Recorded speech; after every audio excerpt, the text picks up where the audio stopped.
한 가지 이야기로 설교를 시작하려고 합니다. 어느 정신병원 요양원에서 있었던 일이라고 합니다. 의사 선생님이 한 환자의 방을 방문하게 되었습니다. 그런데 그때 이 환자분이 무엇인가를 열심히 찾고 있었습니다. 옷장을 뒤지고 서랍장도 뒤지고 침대 밑까지 뒤지며 무언가를 찾고 있는 것이었습니다.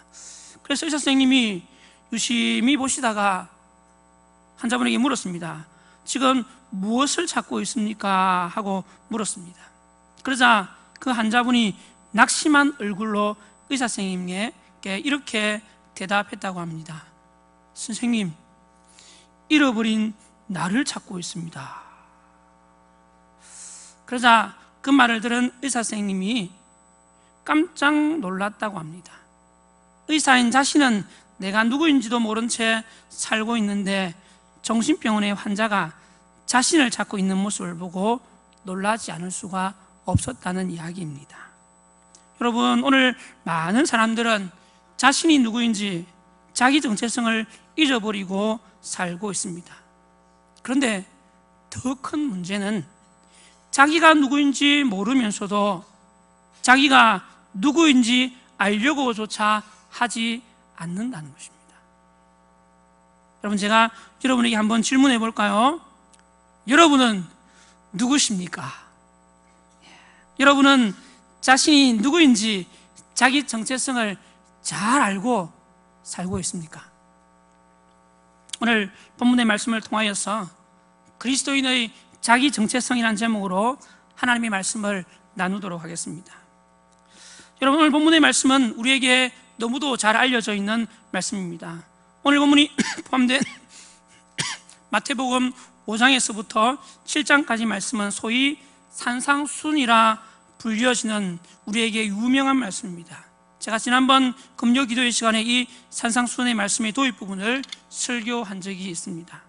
그때도 말씀드렸던 것처럼 이 산상순의 말씀은 예수님께서 1차 갈릴리 사회 기간 중에 여러 번 산에 오르셔서 그의 제자들에게 하셨던 설교의 내용들을 본서의 저자 마태가 그 주제별로 묶어서 편집해 놓은 내용입니다. 예수님은 하나님 나라 백성된 그의 제자들을 가르치시기 위해서 이 산상순의 말씀을 그들에게 전했던 것입니다.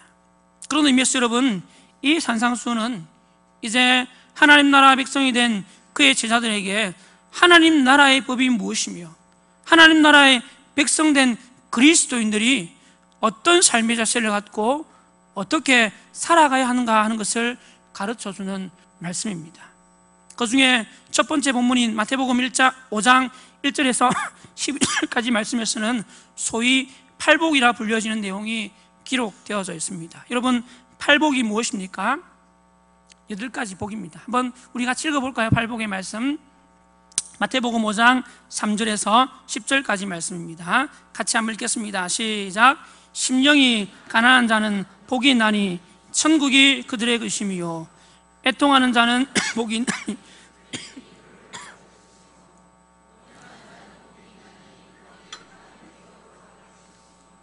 예줄이고 목마른 자는 복이 있나니 그들이 배부를 것이며 긍휼히 여기는 자는 복이 있나니 그들이 긍휼히 여김을 받을 것이며 마음이 청결한 자는 복이 있나니 그들이 하나님을 볼 것이며 화평하게 하는 자는 복이 있나니 그들이 하나님의 아들이라 일컬음을 받을 것이며 의를 위하여 박해를 받은 자는 복이 있나니 천국이 그들의 것임이라. 할렐루야. 여러분, 이 팔복의 말씀은 하나님을 향한 그리스도인의 신앙 자세, 그에 따른 8가지의 복에 대해서 말씀하고 있습니다. 여러분, 여기에서 말하는 이 팔복은 현세에만 국한되는 복이나 물질적인 복이 아닙니다. 다시 말씀드리면 잠깐 가졌다가 사라지고 없어질 그런 복들이 아니라는 것입니다. 이 복은 우선적으로는 종말론적인 복으로서 영적이며 영원한 가치를 가진 복들입니다. 그리고 또한 이 땅에 임한 하나님 나라에서 하나님 나라 백성의 합당한 삶을 살아갈 때 이 땅에서도 주어지는 복입니다. 그러므로 이 복은 한 번 주어지면 영원히 사라지지 않는 진짜 복이라는 것입니다. 진짜 복.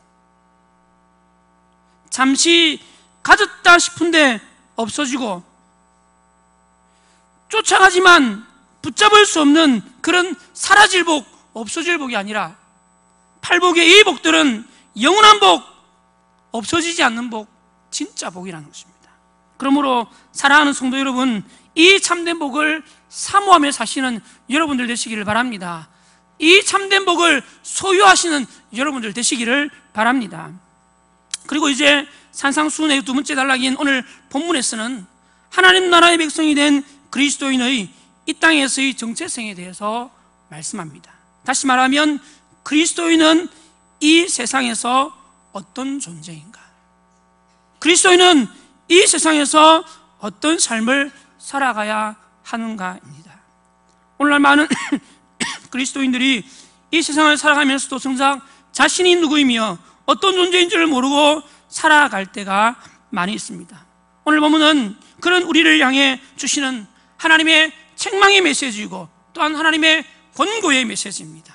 오늘 우리에게 주시는 이 말씀을 통하여 하나님 나라 백성으로서 우리가 어떤 존재이며 이 세상에 어떻게 살아가야 하는지를 알고 그에 합당하게 살아가는 저와 여러분 모두가 되시기를 주님의 이름으로 간절히 축원합니다. 그렇다면 여러분, 첫 번째로 그리스도인인 우리가 이 세상에서 어떤 존재일까요? 같이 한번 따라하겠습니다. 우리는 세상의 소금이다. 다시 하겠습니다. 우리는 세상의 소금이다.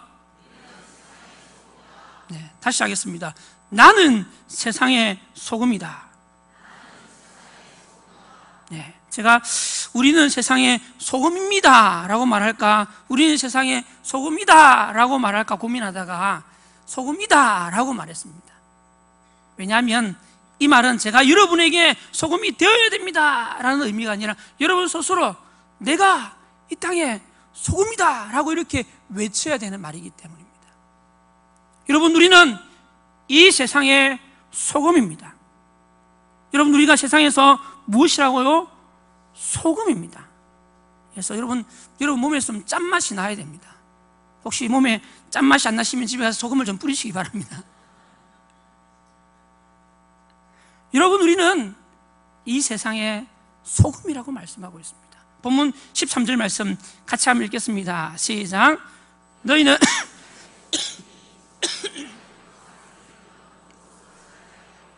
후에는 아무 쓸데없어 다만 밖에 버려서 사람에게 밟힐 뿐이니라. 아멘. 너희는 세상의 무엇이다? 소금이다.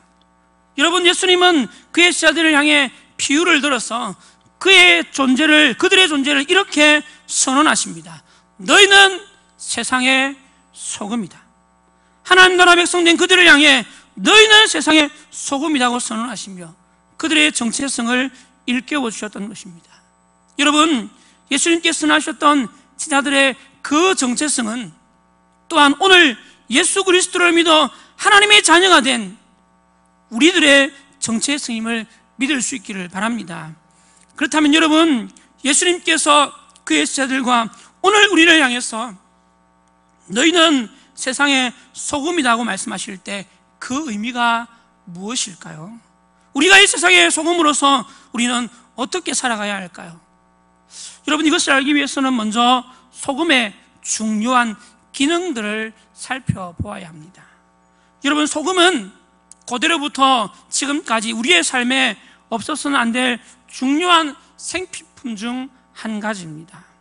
우리의 일상의 삶에 있어서 소금은 없어서는 안 될 정말 중요한 물건으로 많이 사용됩니다. 그래서 고대 로마에서는 한때 군인들에게 이 소금을 월급으로 주기도 했다고 합니다. 그렇다면 여러분, 우리의 삶에 없어서는 안 될 이 소금의 중요한 기능은 어떤 것이 있습니까? 여러분, 소금을 무엇에 갖다 쓰십니까? 네, 뭐 이야기하시고 계시죠? 첫 번째는 여러분, 소금은 썩는 것을 방지하는 뭐다? 방부제입니다. 방부제. 그래서 뭐에 넣습니까? 김치할 때 많이 넣잖아요, 그렇죠? 생선에 뿌리잖아요. 제가 교회에서, 우리 교회에서 김장하는 것을 이렇게 몇 번 도와주다가, 야, 김치를 담글 때 그렇게 많은 소금이 들어가는지를 잘 알았습니다. 와, 거의 김치 반, 소금 반이더라고요. 배추 반, 소금 반이더라고요. 여러분, 소금은 썩는 것을 방지하는 방부제 역할을 합니다. 그리고 또한 소금은 어디에 넣습니까? 음식에 맛을 내기 위해서 넣습니다. 그리고 또한 여러분, 종교의식에 있어서 소금은 성결을 상징하기도 합니다. 우리 나라의 풍습 중에서도 이 소금을 성결의 의미로 사용하는 데가 있습니다. 언제인지 아십니까? 예. 혹시 정월 초하루에 누가 부정탈만한 사람이면 뭘 뿌립니까? 소금 뿌리잖아요, 그렇죠? 그게 무슨 의미냐 하면, 오래전부터 종교의식 속에서 이 소금은 성결을 상징하는 것으로 사용되었다는 것입니다. 이외에도 소금은 치료제로 사용되기도 하고 소독약으로도 사용되기도 합니다. 이처럼 소금은 여러 가지 중요한 기능들을 가지고 있습니다. 예수님은 이와 같이 여러 가지 중요한 기능을 가진 이 소금이 바로 이 세상에 살고 있는 누구다? 누구다? 우리다, 나다, 교회라고 말씀하는 겁니다. 이렇게 중요한 기능들을 가진, 없어서는 안 될 이 소금이야말로 바로 이 세상에서 그리스도인의 모습이라고 말씀하고 있습니다. 그렇다면 여러분, 이 세상의 소금으로서 우리가 어떻게 살아가야 할까요? 우리가 어떻게 해야 세상의 소금으로 살아가는 것일까요? 한 가지는 같이 한번 따라할까요? 우리가 세상의 방부제가 되어야 합니다.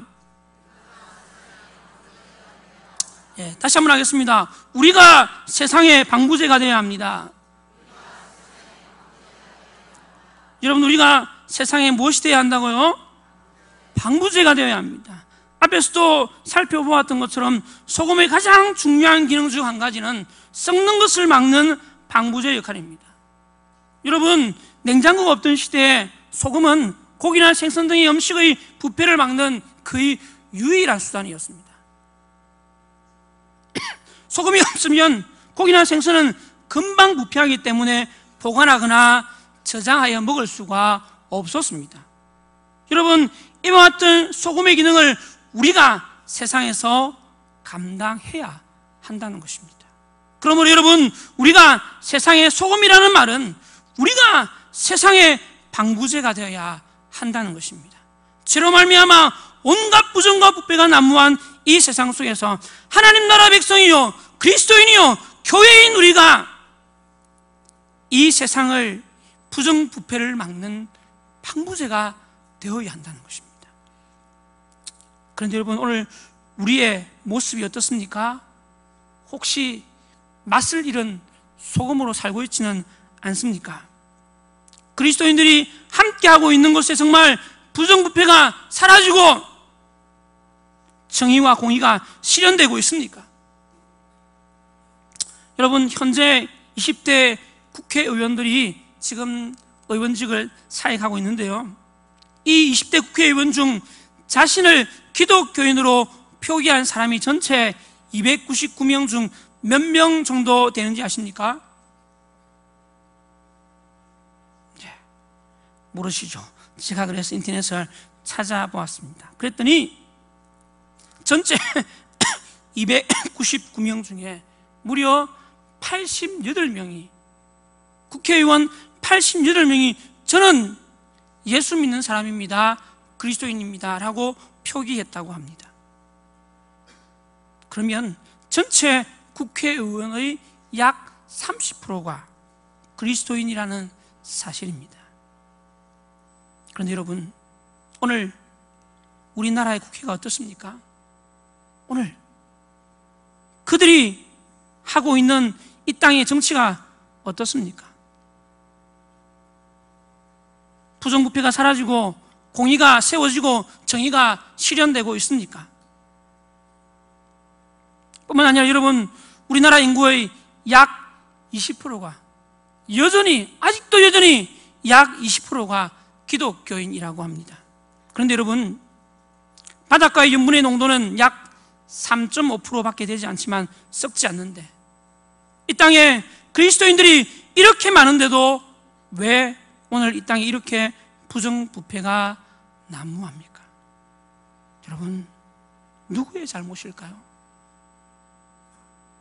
누구의 죄 때문일까요? 세상 사람들이 죄를 너무 많이 지어서 그럴까요? 아닙니다. 여러분, 성경은 세상 사람들 때문에 이 세상이 더 타락하고 악해져 가고 있다고 말하고 있지 않습니다. 바로 그리스도인인 우리 때문에 세상이 점점 더 타락하고 악해져 가고 있다고 말하고 있습니다.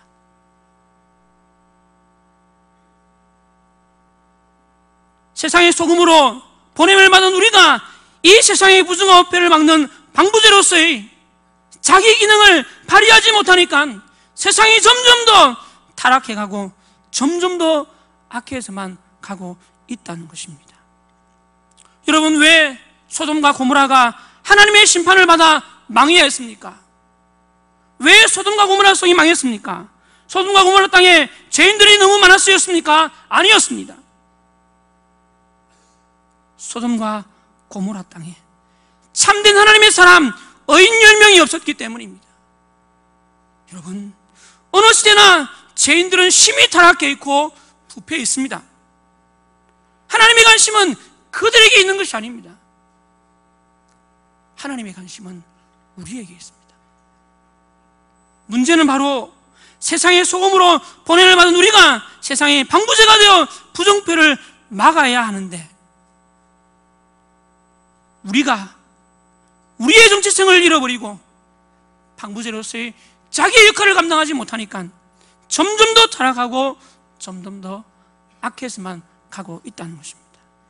그러므로 사랑하는 성도 여러분, 오늘 우리가 이 세상에 소금으로 보냄을 받은 자라는 이 사실을 명심하시고, 오늘 우리가 서 있는 곳, 정치, 경제, 사회, 문화 모든 분야에서 방부제 역할을 잘 감당함으로 부정과 부패를 몰아내는 저와 여러분의 삶이 될 수 있기를 주님의 이름으로 간절히 축원합니다. 두 번째로, 우리가 이 세상의 소금으로서 우리는 어떻게 살아가야 할까요? 우리가 어떻게 해야 세상의 소금으로 살아갈 수 있을까요? 같이 한번 따라할까요? 우리가 세상을 살맛나게 해야 합니다. 네, 조금 주춤되십니까? 다시 하겠습니다. 우리가 세상을 살맛나게 해야 합니다. 여러분, 오늘 우리가 살고 있는 이 세상이 좀 살맛나십니까? 살림살이 좀 나아지셨습니까?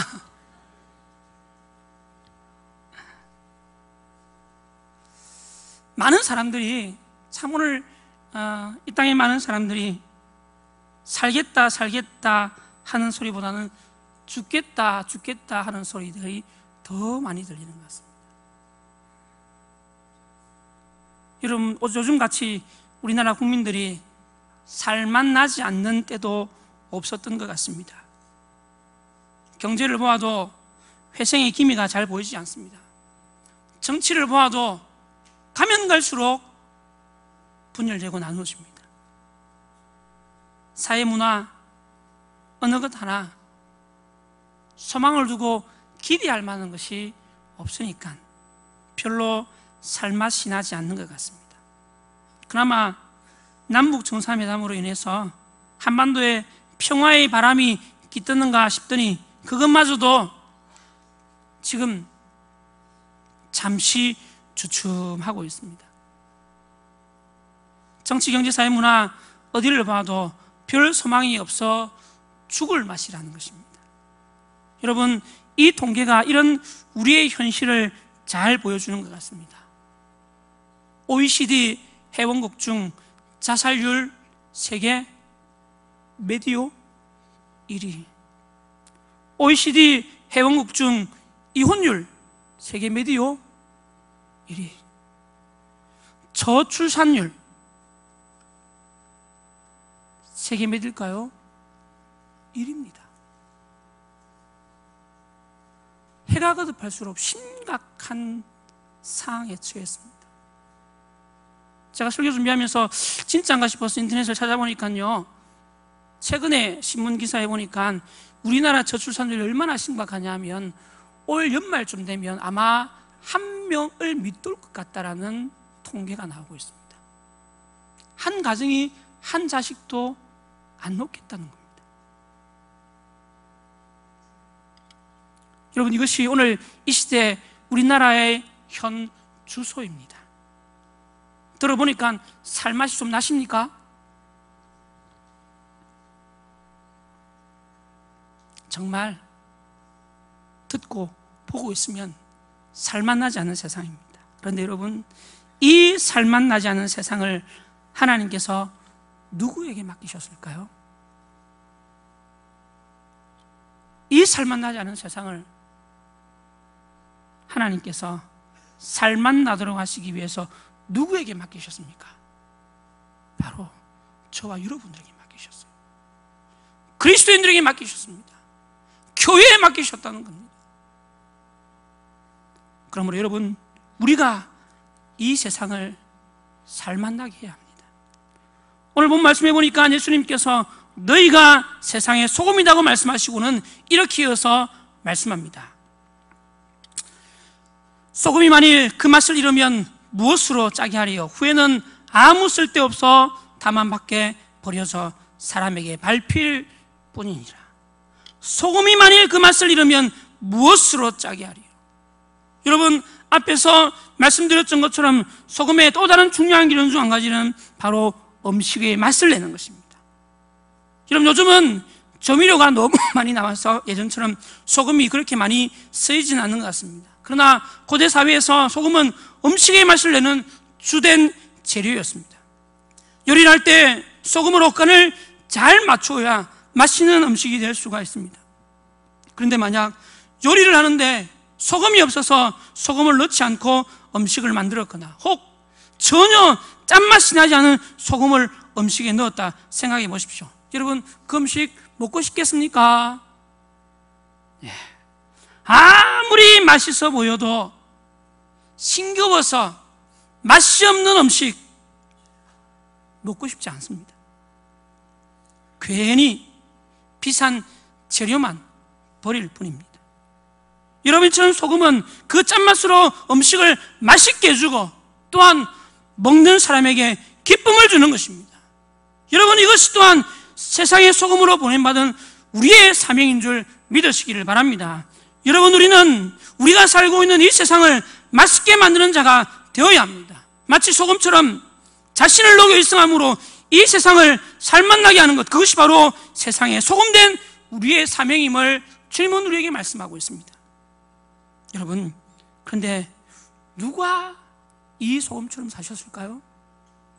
여러분, 누가 우리에게 이 소금의 모범을 보여주셨습니까? 바로 예수 그리스도였습니다. 주님이 먼저 이 땅에 소금으로 사시고 우리에게 너희가 이제는 세상의 소금이라고 말씀하고 있습니다. 2000년 전 예수님께서 유대 땅에 오셨을 때 예수님은 세리와 창기들이 친구가 되어주셨고 병든 자, 귀신 들린 자들을 고쳐주셨으며 배고픈 자, 줄인 자들을 먹여주심으로 그들로 하여금 세상을 살맛나게 해주셨습니다. 고통받고 버림받고 멸시받는 그들에게 주님께서 가셔서 세상을 살맛나게 만들어주셨습니다. 그리고 결국에는 영원한 삶, 참된 생명을 주기 위해 자기 목숨까지 십자가에 내어주셨습니다. 예수님은 그야말로 이 세상의 소금이 되어 이 세상을 살맛나게 만들어주셨습니다. 그리고 이제 이 소금의 사명을 누구에게 맡기셨습니까? 바로 저와 여러분들에게 맡기셨습니다. 바로 교회에게 이 사명을 맡기셨다는 것입니다. 그런데 여러분, 오늘 우리의 모습은 어떻습니까? 세상의 소금으로 세상을 살맛나게 하고 있습니까? 세상에 기쁨을 주고 세상에 소망이 되고 있습니까? 아니면 자기의 기쁨, 자기의 행복만을 위해 열심히 쫓아 살고 있지는 않습니까? 여러분, 우리는 자기 행복, 자기 기쁨을 위해 살아가는 자가 되어서는 안 됩니다. 하나님께서 우리를 불러 구원하신 것은 우리를 통하여 이 세상에 복을 받도록 하기 위함이었습니다. 다시 말하면 이 세상으로 하여금 우리 때문에 살만 나게 하기 위함이었다는 것입니다. 여러분, 하나님께서 아브라함을 부르신 이유가 무엇입니까? 아브라함만 복 주시기 위함이었습니까? 아브라함만 창대하게 하기 위하심이었습니까? 아니었습니다. 그로 인하여 모든 민족이 복을 얻도록 하기 위함이었습니다. 창세기 12장 2절과 3절 말씀입니다. 같이 한번 큰 목소리로 읽겠습니다. 시작. 내가 너로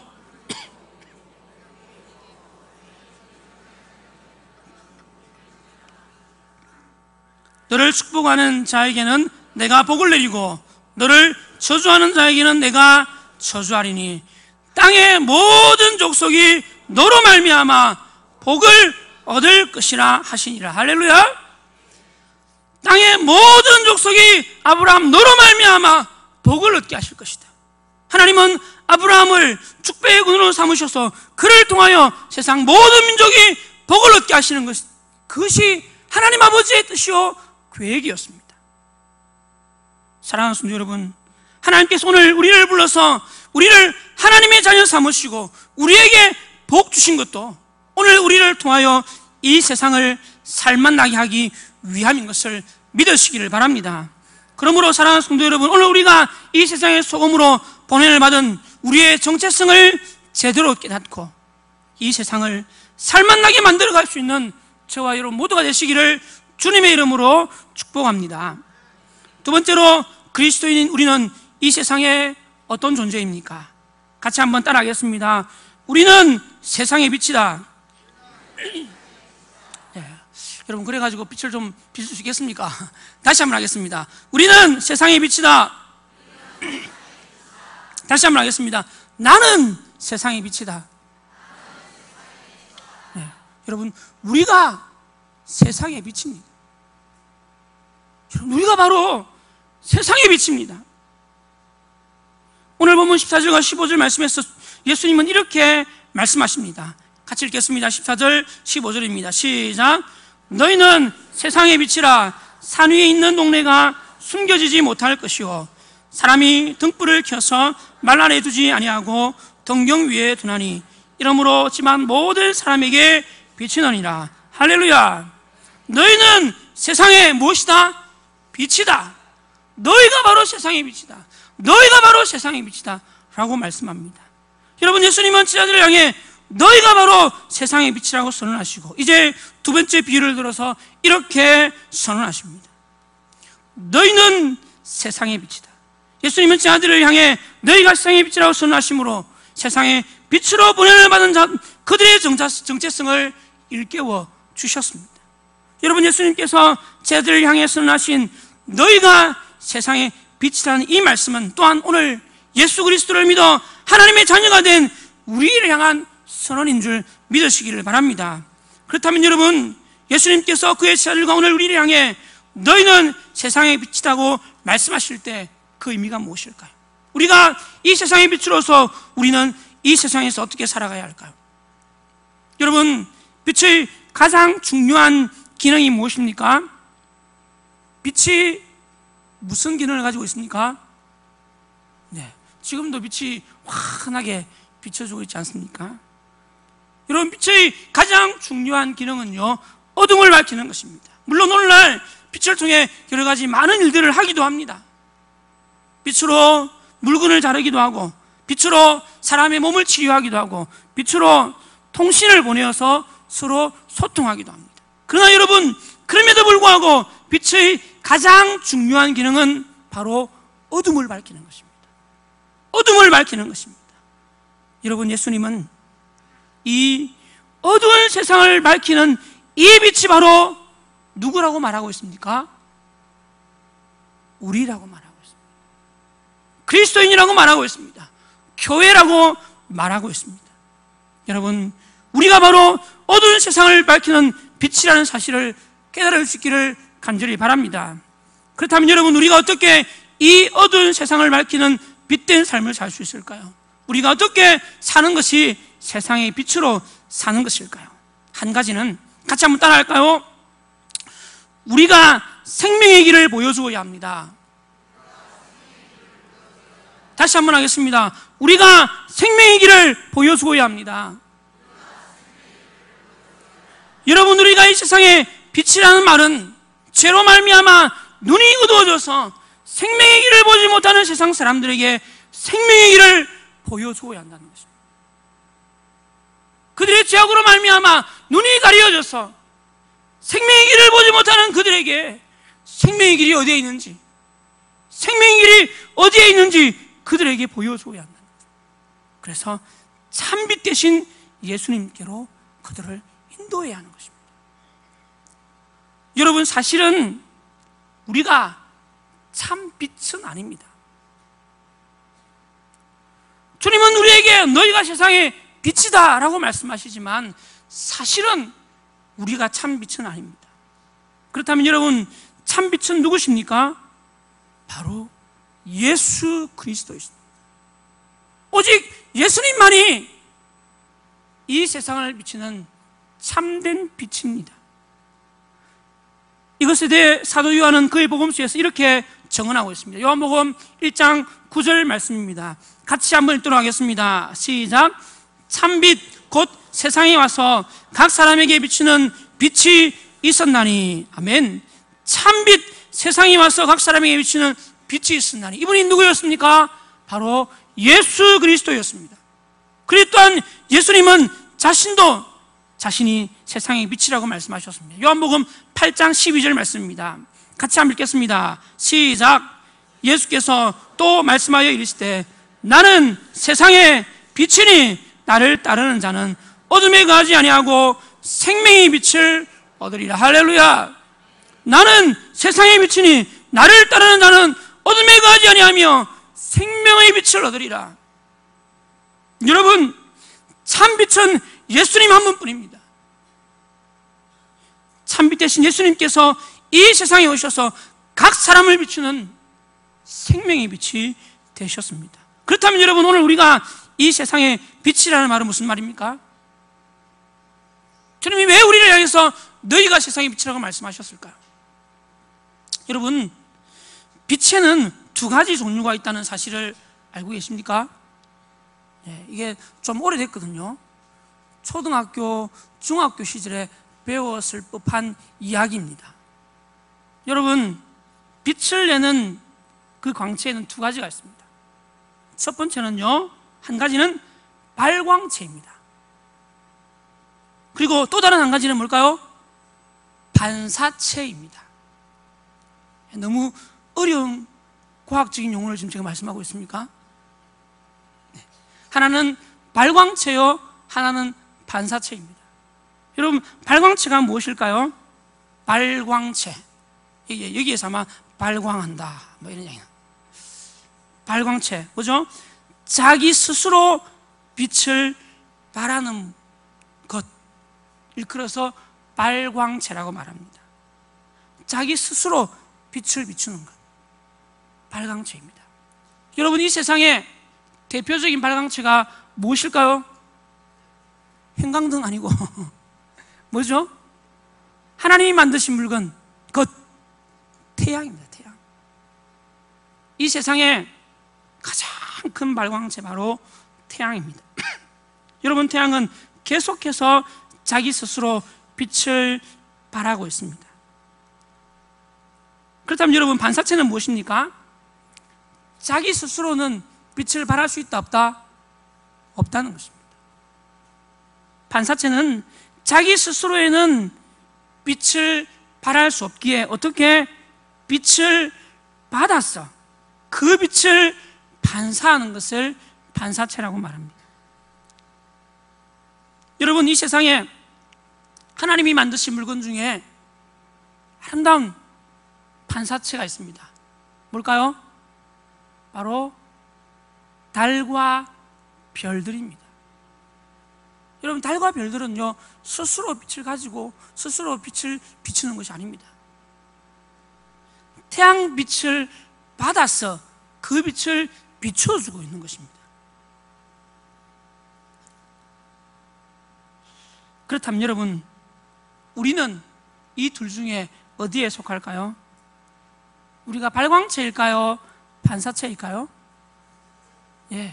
우리는 발광체가 아니라 스스로 빛을 비출 수 있는 존재가 아니라 우리는 참빛 대신 주님의 빛을 받아서 그 빛을 비추는 반사체에 불과합니다. 그런데 그런 우리를 향해서 주님은 너희가 세상의 빛이라고 말하고 있습니다. 그러므로 여러분, 우리가 세상의 빛이 되어지기 위해서는 참빛 대신 예수님의 빛을 우리가 먼저 받아야 합니다.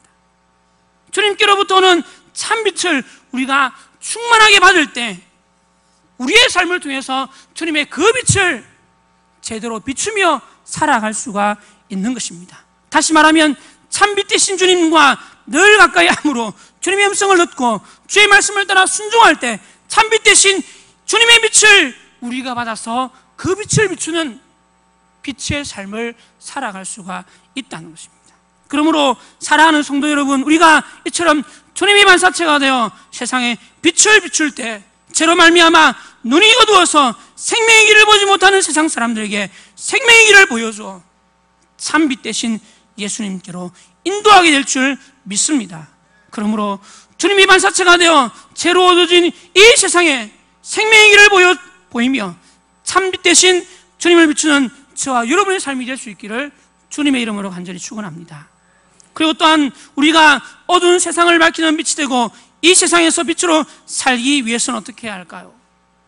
또한 한 가지는요, 같이 한번 따라 할까요? 하나님의 영광을 위하여 살아가야 합니다. 다시 하겠습니다. 하나님의 영광을 위해 살아가야 합니다. 우리가 어떻게 살아가야 한다고요? 하나님의 영광을 위하여 살아가야 한다는 것입니다. 본문 16절 말씀입니다. 같이 읽겠습니다. 시작. 이와 같이 너희 빛이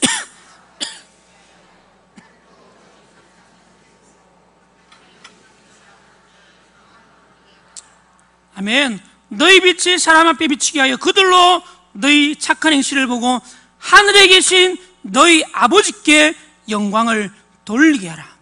누구에게 영광을 돌리게 하라고요? 하늘에 계신 너희 아버지께, 곧 하나님께 영광을 돌리게 하라는 것입니다.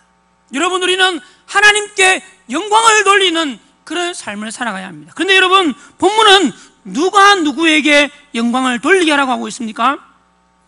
너희 빛이 사람 앞에 비치게 하여 그들로 하나님께 영광을 돌리게 하라. 우리가 아니라 세상 사람들이 하나님께 영광을 돌리게 하라고 말씀합니다. 여러분, 이것은 우리가 하나님께 영광 돌릴 뿐만 아니라 세상 사람들에게 우리의 빛을 비추어서 그들로 하여금 하나님께 영광을 돌리게 해야 한다는 것입니다. 한마디로 말해 오직 하나님의 영광을 위해서 우리가 살아가야 한다는 것입니다. 우리가 하나님께 영광을 돌릴 뿐만 아니라 또한 세상 사람들로 하여금 하나님께 영광 돌리도록 그들에게 빛을 비추는 존재, 그 존재가 바로 우리라는 이야기입니다. 여러분, 이것이 바로 그리스도인의 본분이요, 그리스도인의 가장 중요한 사명입니다. 우리는 하나님의 영광을 위해서 지원받은 존재입니다. 믿으십니까? 여러분, 우리는 하나님의 영광을 위해서 지원받은 존재입니다. 그러므로 우리는 사나 죽으나 하나님의 영광만을 위해서 살아가야 하는 자입니다. 그런데 여러분, 우리가 어떻게 해야 우리 자신뿐만 아니라 우리를 보는 세상 사람들에게까지도 하나님께 영광을 돌리게 할 수 있다고 말합니까? 너희 빛이 사람 앞에 비치게 하여 그들로 무엇을 보고? 너희 착한 행실을 보고. 너희 빛이 사람 앞에 비치게 하여 그들로 너희 착한 행실을 보고 하늘에 계신 너희 아버지께 영광을 돌리게 해라. 한마디로 말하면 우리가 선을 행하고 착한 행실을 하며 살아감을 통해서 사람들로 하여금 우리 안에 있는 예수 그리스도의 그 빛을 비추어서 그들로 하여금 살아계신 하나님을 찬양하게 만들라는 것입니다. 우리가 세상 사람들에게 착한 행실을 보여주고 선을 행함으로 그들로 하여금 하나님께 영광을 돌리게 하라는 것입니다. 여러분, 이 말이 다른 사람들에게 보여주기 위해서 선을 행하고 착한 일을 해라는 뜻은 아닙니다. 우리가 세상에서 끊임없이 선을 행하는 가운데 세상 사람들이 우리의 선행을 발견하게 되고 그것으로 인하여 우리의 신앙이 드러나며 우리의 믿음이 전거됨을 통해서 그들로 하여금 하나님께 영광을 돌리게 하라는 것입니다. 여러분, 간혹 신문기사나 인터넷 뉴스를 보다가 보면 그리스도인으로서 자랑스러움을 느낄 때가 있습니다. 간혹 뉴스를 보다가 보면 참 하나님께서 영광 받으시겠다, 기쁘시겠다라고 느끼는 그런 일들을 종종 봅니다. 제가 최근에 그런 기사를 보았습니다. 지난 4월 19일 신문 기사 중에 이런 제목의 기사가 뜬 것을 보았습니다. 이 신문의 제목입니다. 제가 읽어드리겠습니다. 하나님이 보내신 천사 엔진 폭발 여조종사의 찬사. 하나님이 보내신 천사 엔진 폭발 여조종사의 찬사. 이게 신문 기사의 헤드라인이었습니다. 무슨 내용인가 해서 보았더니 지난 4월 17일에 미국 뉴욕 라가디 공항에서 승객과 승무원 149명을 태운 사우스웨스트 항공사 소속의 비행기가 공항을 이륙하고 20분 만에 엔진이 폭발하는 사고가 발생한 것입니다. 그런데 당시 그 비행기의 기장이었던 태미조 슐츠라는 여성 조종사가 이 사고 상황 속에서도 침착하게 대응함으로 대형 참사가 일어날 뻔한 사고를 막게 되었던 것입니다. 이 사고로 인해서 그 엔진의 파편이 동체에 튀어 유리창이 깨어지면서 압력에 의해서 유리창 밖으로 튕겨나간 한 사람이 죽은 것 외에는 다 무사히 살게 되었다고 합니다. 바로 이 여성 조종사가 그리스도인이었던 것 같습니다.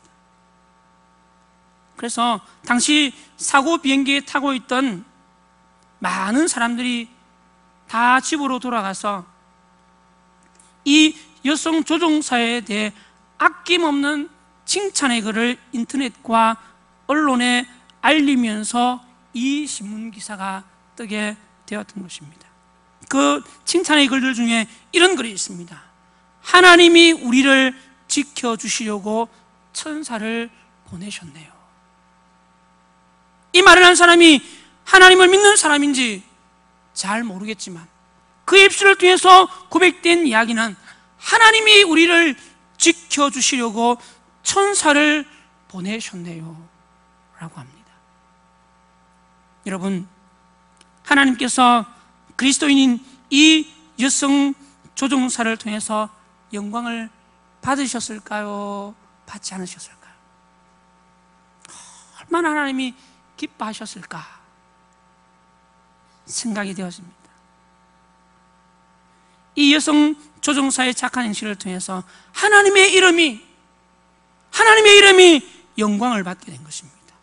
여러분, 우리가 이와 같은 큰 일을 하지는 못한다 하더라도 우리의 삶의 현장에서 작은 일에부터 선을 행하며 착한 일을 행할 때 우리를 보는 수많은 사람들이 우리의 믿음과 우리의 삶의 모습을 통해서 우리가 믿는 하나님의 이름에 영광을 돌리게 될 줄 믿습니다. 에베소 5장 8절과 9절 말씀입니다. 같이 한번 읽겠습니다. 시작.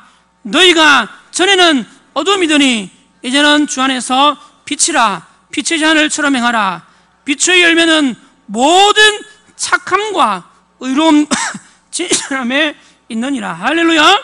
너희가 전에는 어둠이더니 이제는 주 안에서 무엇이다? 빛이다. 그러므로 빛의 자녀들처럼 행하라. 빛의 열매는 곧 모든 착함과 의로움과 진실함에 있느니라. 사랑하는 성도 여러분, 우리는 이 세상에 빛으로 보냄을 받은 자들입니다. 그러므로 빛된 우리의 정체성을 잘 깨닫고 빛으로서의 아름다운 열매를 풍성하게 맺어갈 수 있는 저와 여러분이 될 수 있기를 간절히 바랍니다. 그래서 우리의 선행을 통해서 하나님의 이름이 영광을 받게 되어지는 그런 저와 여러분의 삶이 될 수 있기를 주님의 이름으로 간절히 축원합니다. 말씀을 맺겠습니다. 사랑하는 성도 여러분, 우리는 이 세상에 무엇이라고요? 소금입니다. 여러분, 우리는 이 세상에 무엇이라고요? 빛입니다. 우리는 이 세상의 소금이요, 우리는 이 세상의 빛입니다. 하나님은 우리를 불러 구원해 주시고 교회에만, 예수 믿는 사람들끼리만 있게 하신 것이 아니라 세상으로 보내셔서 이 세상의 소금이 되고 이 세상의 빛이 되라고 말씀하셨습니다. 그러므로 여러분, 소금과 빛으로서 우리의 정체성을 깨닫고 소금과 빛된 우리의 삶을 살아감을 통해서 세상에 우리로 인해서 부정부패가 물러가고 살만 나는 세상으로 변화될 수 있기를 간절히 바랍니다. 뿐만 아니라 우리의 소금되고 빛된 삶의 모습들을 통해서 하나님의 이름이 영광을 받게 되기를 주님의 이름으로 간절히 축원합니다. 그래서 우리의 모든 삶을 통해서 예수가 그리스도이심이 선거되어지고 하나님의 이름이 영광을 받게 되어져서 하나님의 나라가 이 땅 가운데 견고하게 서가게 되기를 주님의 이름으로 간절히 축원합니다. 아멘. 기도하겠습니다.